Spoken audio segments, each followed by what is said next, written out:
A few nights ago, I was looking at a video concerning Jet Li and why you are not seeing him much in the movies, why he is not making as much movies as before. Do you remember when they had that big tsunami over in the Indian Ocean? Well, Jet Li and his family was caught up in that tsunami and he almost lost his family. As a result of that, death and mortality stared him in his face, and he was able to save his family during that ordeal. But after they emerged from the tsunami and was rescued, and he recognized he almost lost his life and his entire family, he turned his life to work in charitable organization, trying to reach and help people. So most of his time now is caught up in charitable work, and it changed his perspective on life to show how brief life is. So it is when we are facing tragedy and death is staring us in the face, we change our perspective on life. We think about the things that matters because we want to know how our life would end. And so it is as we look at David.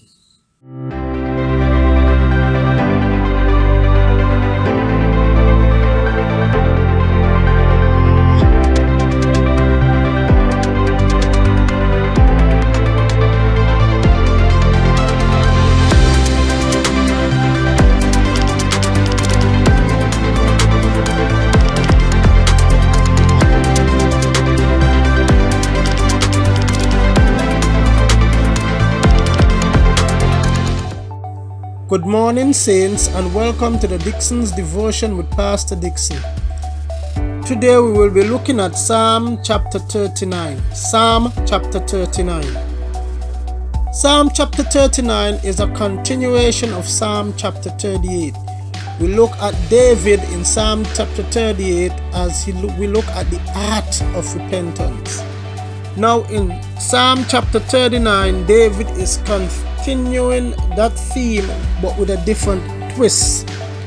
Because of the illness or whatever depression David suffered during the time of his sin, it caused David to reflect on his life and also ask himself that existential question: how this is going to end for me, how my life is going to end.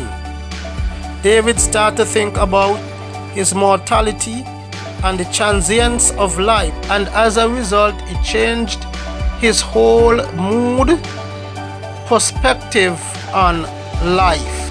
But before we go any further, please remember to like, subscribe, and tell a friend about our YouTube channel, and also you can make your comments concerning the content on this channel. Now as we go into the psalm, this psalm chapter 39, was written to Jeduthun, one of the chief musicians and choir director appointed by David over the temple. Psalm 62 and Psalm 77 also mention the name of Jeduthun in its heading. Now in Psalm 62, David wrote that psalm to Jeduthun. And in Psalm chapter 77, Ethan wrote that song to Jeduthun. When David became king and he organized the temple, the Levites, the musician, there were three choir directors. You had Asaph, you had Heman, and you had Jeduthun. Jeduthun was not only a choir director, he was a musician. So when David and Ethan wrote the song, they gave it to Jeduthun to put music or to put lyrics to these songs. That's why you see, according to Jeduthun. Jeduthun also trained his children to be choir directors and also to be skillful musicians. They are the one who played under him. First Chronicles 16:41 and 2 Chronicles 5:12, we can see the appointment of Ethan, Asaph and Heman and also Jeduthun to be choir directors. And we can see in 1 Chronicles chapter 16:30 and 1 Chronicles chapter 25:1, 3 and 6, and Nehemiah chapter 11:17, where Jeduthun's children were also commissioned to teach and sing the Psalms in Israel, and they were also skilled musicians. So we can see Jeduthun and his children, he trained his children in that order. It's important for us to understand who Jeduthun was, because as we go through these Psalms, we're going to see it makes sense. Now this Psalm is divided into 4 sections. From verse 1 to verse 3 deals with the wise use of the tongue, and from verse 4 to verse 6 deals with the transience of life, and from verse 7 to verse 11 deals with the consequence of sin, and from verse 11 to verse 13 deal with the restoration of joy, Now verse 1 to verse 3, the wisdom of the tongue. As we look at verse 1, reading from the ESV, David said, I will guard my ways, that I may not sin with my tongue.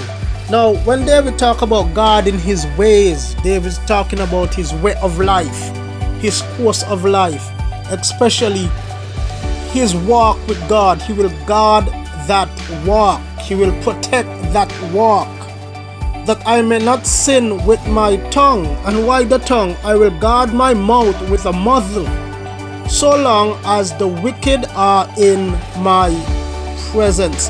Now, as I said, David is reflecting on his life during the time he committed that sin with Bathsheba, and it affected him so much that it caused him to look at life. And one of the things that David learned, one, I need to guard my ways, the way I walk, the way my conduct in life, my decision making. I need to protect my relationship with Christ. I need to protect, to those of us who are Christians, I need to protect my Christian walk. We have to protect it. David come to realize that. Not only that, he said the use of his tongue. And why the tongue? He said, I will learn to muzzle my tongue, especially in the presence of the wicked.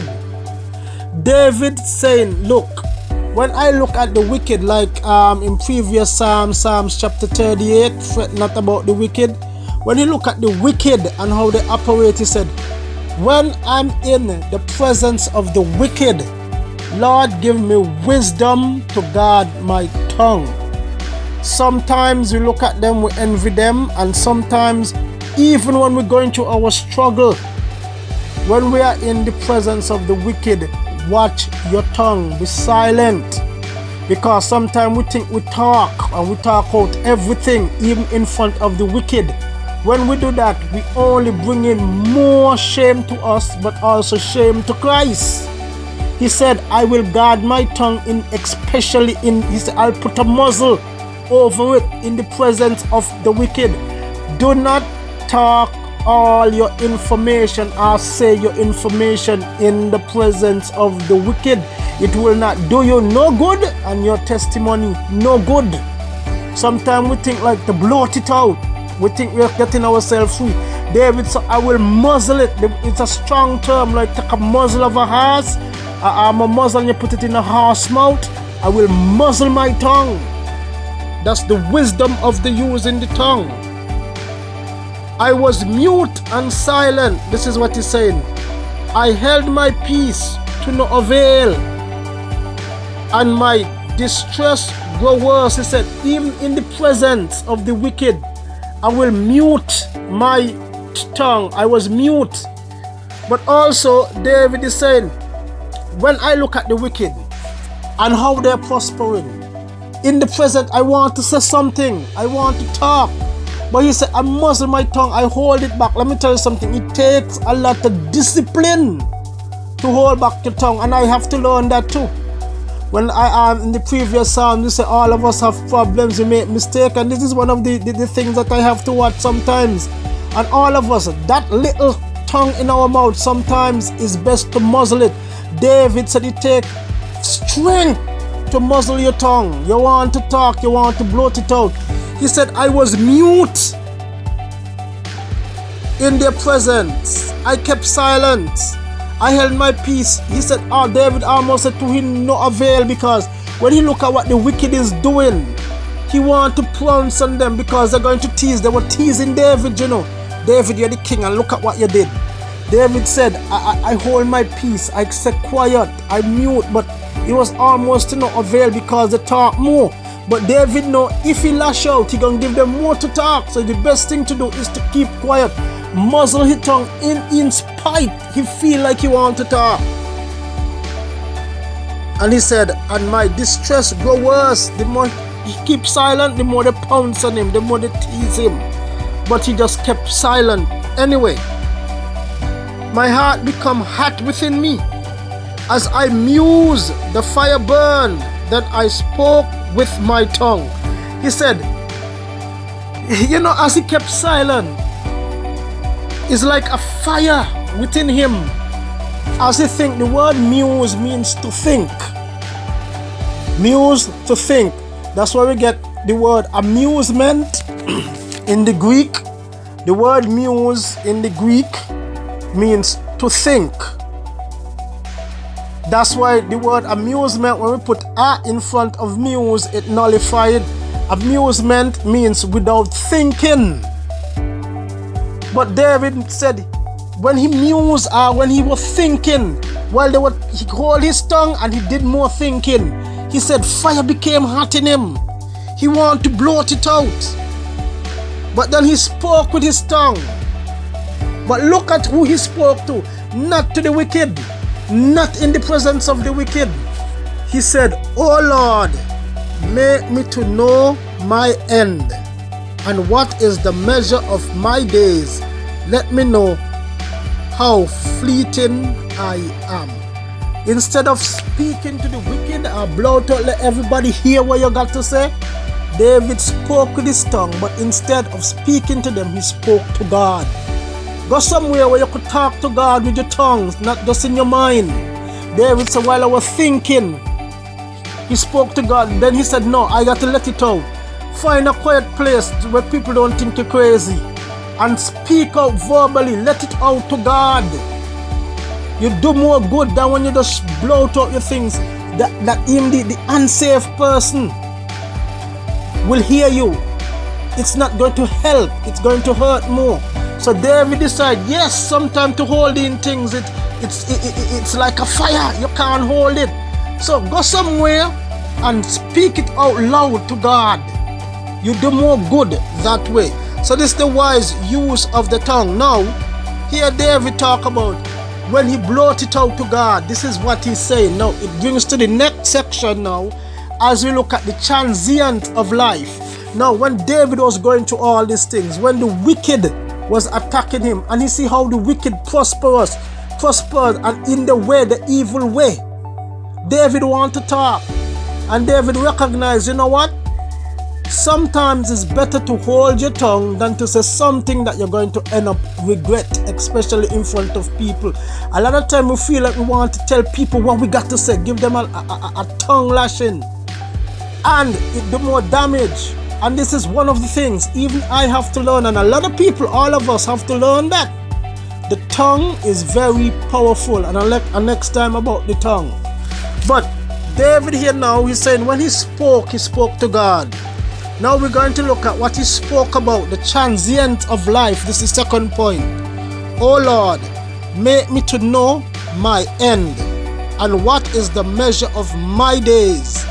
Let me know how fleeting I am. David started to reflect that whole situation, as I mentioned in the opening, that concerning Jackie Chang, a skillful actor, a tremendous actor. But that tsunami, surviving that tsunami himself and his family, change his perspective towards life. Now, David during the situation, because he made that sin with Bathsheba and Uriah, caused him to feel ill and depressed. Now David started to look at life. He started to wonder, what is life? You see, is when we're going through these situations, it causes us to think about life and put life in perspective. What is priority? What is the most important thing? What is my life? That's what David started to think about. The king, when things are going right, we don't want to think about God. The king who had everything, God had to bring him down so that he started to look at the most important things in life. He started to number his days, so to speak. He started to look at life.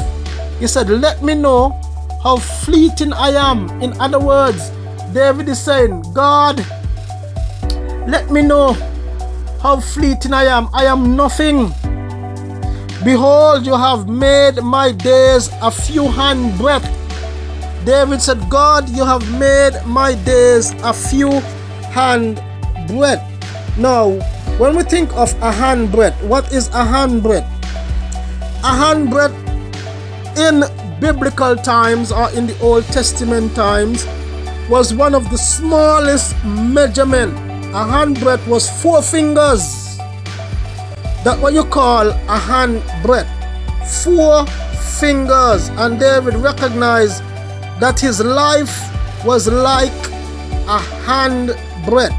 4 fingers, that's what a handbreadth was in the Old Testament. 4 fingers, his life is like a handbreadth. And it was used to measure things, and it was the smallest measurement in the temple when they were constructing the temple during the time of Solomon in 2 Chronicles. When we talk about the height of the pillow, the circumference of the pillow, and the thickness of the pillow, one of the pillows that held the temple, the Bible said the thickness was like a handbreadth, or the thickness was like 4 fingers. That's what it said. 4 fingers, and 4 fingers is what you call a handbreadth. And when David looked at his life is like thick like 4 fingers. And that's what life is. Life is just brief. He said, behold, you have made my days a few handbreadths, and my lifetime is nothing before you. He said, my lifetime is nothing before you. Surely all mankind stand as a mere breath. We are like a breath. You breathe in, it lasts for a moment, you breathe out, and we're gone. And when we look at life, people who was and is no more, they're like a breath. They was here and they're gone. And he said, Selah. And at the end of each point, he looked at Selah. The word Selah means to meditate. Think about this. So when we look at our life and we think of we accumulated all these things and we think we're so powerful, even the wicked think that they're so powerful. Remember, their life is like a handbreadth. Our life is like a handbreadth. Meditate on these things. Think about it. We don't think about these things only through trials. Then we start to think about our life. Surely, man goes about as a shadow. We are like a shadow. Surely for nothing they are in turmoil. For nothing we are in confusion. We are like a shadow, and for nothing we are in turmoil. Man heaps up wealth and does not know who will gather. We go and heap up all these wealth. We work hard and we make all these money. We build beautiful homes and have all kind of cars, have everything, but we heap it up, but we don't know who might gather it for us. We might not gather it. Somebody else might inherit it and enjoy it. And now, O Lord, for what do I wait? My hope is in you. Now, verse 7 now deals now where David is looking at the consequences of sin. 1, David recognized in his situation, keep your tongue. 2. Life is brief. We do more damage with the tongue and everything. Life is brief. Put things in perspective. Not only that, here now, David is looking at why the consequences of sin. Verse 7. And now, O Lord, for what do I wait? My hope is in you. Deliver me from all my transgressions. He said, Lord, deliver me from my transgressions. Do not make me the scorn of the fool. Lord, deliver me. He was talking about the wicked in the presence of the wicked. They scorn him. They scorn him. They mock him. Deliver me, Lord. Help me to keep my tongue. You know, sometimes people mock you, you want to lash out. Keep my tongue. Lord, help me to concentrate on what is the most important thing in life. Help me to concentrate on what I can do with the little time I have. Deliver me, Lord, from the scorn of the transgressors. This is one of the consequences of sin. You are going to get scorned. So David is saying, deliver me.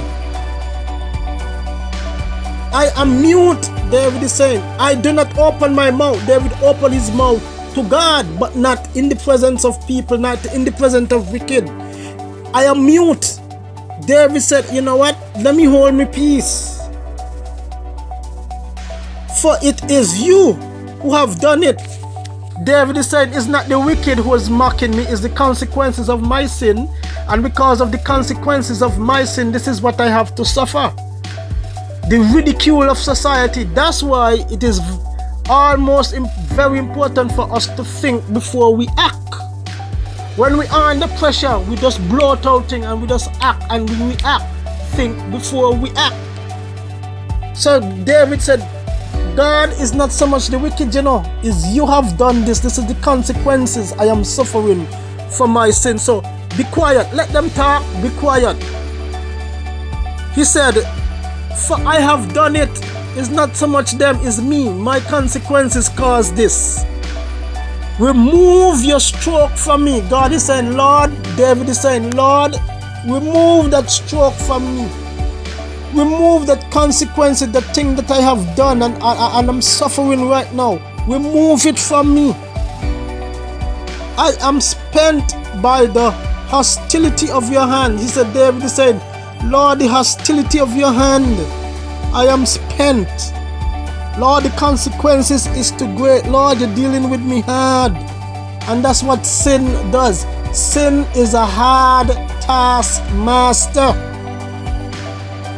When you discipline a man with rebuke for sin, you consume like a moth what is dear to him. David is saying, Lord God, when you discipline a man, you know, even all the things that is dear to him, you consume it like a moth. All his wealth, all the thing that he have, his family, like a moth. You just consume it. God, when you discipline a man, you're really disciplining him hard. All the things that is dear to him, you just take it away. Surely all mankind is a mere breath. What David is saying, we are like a breath. We breathe in and we breathe out and we're gone. We have to take perspective on our life. And you see, it's only to situation, as they call it, the existential situation of life. Then we start to think about our mortality. Then we start to think how transient life is. And then verse 12 to verse 13 now deal with the restoration of joy. Verse 12 and verse 13 deal with the restoration of joy. Hear my prayer, O Lord, and give ear to my cry. Hold not your peace at my tears. He said, Lord, hold not your peace from my tears. Lord, look at me, Lord. Hold not your peace from my tears. Lord, give me peace during this time of my grieving, my remorse. For I am a sojourner with you. David saying, Lord, I'm one of yours. Yes, I fail, but I'm one of yours. Give me peace. I'm a sojourner with you. A guest, like all my fathers. He said, all my fathers. He's talking about the lineage of David, Judah, and of all the fathers of Israel whom you have chosen. We are sojourners. Remember, Israel were like sojourners to the wilderness and all these things. And before Abraham, there were sojourners, the fathers, the patriarchs, there were sojourners. They didn't have the living tent and they wander from place to place. There were sojourners. He said, I'm a sojourner. And this journey he's talking about is a spiritual journey. I am a sojourner to this life with you. And all of us, we are sojourners. We are going to this life. Look, don't plant your peg too hard. Take down your peg too hard in this life. This life is transient. You're going to leave it. Remember, we are sojourners. Hold a tent, not a concrete building. We are able to pick up our tent and go, because one of these days we have to pull up stake and we're going on. We are just sojourners to this life. He said, but Lord, I am a sojourner not with the wicked. I'm a sojourner with you. And he said, look away from me that I may smile again. When he said, it's not that God turned his back on David. He was saying, Lord, take your punishment away from me. Lord, I suffered enough, man. Lord, I suffered. Lord, please take it away from me so I can smile again. This is when David was walking through that valley, that sinful, that personal inner struggle that he was dealing with because of the consequence of sin. Before I depart, I'm no more. He said, Lord, take away this stroke from me. Earlier he said that. He said, Lord, look away. Take your anger away from me so I can smile again before I depart and be the more. Lord, let me enjoy again the sweetness of thy salvation. Psalms 51 talk about that. Lord, let me enjoy again the happiness that I had, that relationship that I had. Make me to smile again before I depart this life. And this is the prayer of David as he goes through that, you could say, that spanking from God caused him to reflect on his life. And all of us, as I said, only when we go through this path, when we start to look at life in real terms, when we are healthy, wealthy, wise and strong, we don't look at God life this way. We think that we are immortal. But situations like this make us mortal again.